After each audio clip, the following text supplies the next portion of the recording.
যশোরে সফরের সময় ফুল দিয়ে শুভেচ্ছা জানানো 7 মাসের শিশু আন নাসরকে ভুলে যাননি প্রধানমন্ত্রী তারেক রহমান। সফর শেষে তার পক্ষ থেকে শিশুটির পরিবারের কাছে উপহার পাঠানো হয়েছে, যা পেয়ে আবেগে আপ্লুত হয়েছেন শিশুটির বাবা মা।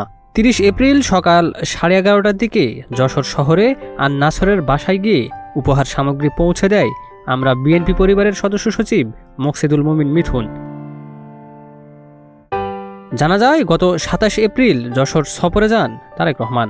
ওই দিন যশোর ইনস্টিটিউট পাবলিক লাইব্রেরি পরিদর্শনে যাওয়ার পথে ফুল হাতে শিশু আন নাসরকে নিয়ে দাঁড়িয়েছিলেন তার মা। শিশুটিকে দেখে প্রধানমন্ত্রী গাড়ি থেকে নেমে তাদের কাছে যান, কথা বলেন এবং ছবি তোলেন। ঘটনার পর কয়েকদিন পেরিয়ে গেলেও সেই মুহূর্ত ভোলেননি তিনি, বরং শিশুটির জন্য বাড়িতে উপহার পাঠিয়ে আরও একবার ভালোবাসার প্রকাশ ঘটালেন। শিশুটির মা আফরোজ খানম নীলিমা আবেগ আপ্লুত হয়ে বলেন, এই অনুভূতি ভাষায় প্রকাশ করার মতো নয়। আমরা খুবই সাধারণ মানুষ।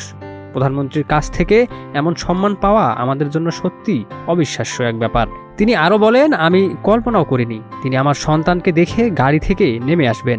এটা আমাদের জীবনের সবচেয়ে স্মরণীয় মুহূর্ত। এদিকে শিশুটির বাবা সাজেদুর রহমান পাপ্পু বলেন, প্রধানমন্ত্রীকে এক নজর দেখার আশা থেকেই আমার স্ত্রী সেখানে দাঁড়িয়েছিলেন, কিন্তু আজ যেটা হলো সেটা আমাদের জীবনের বড় এক প্রাপ্তি। Desk report, news flash 71।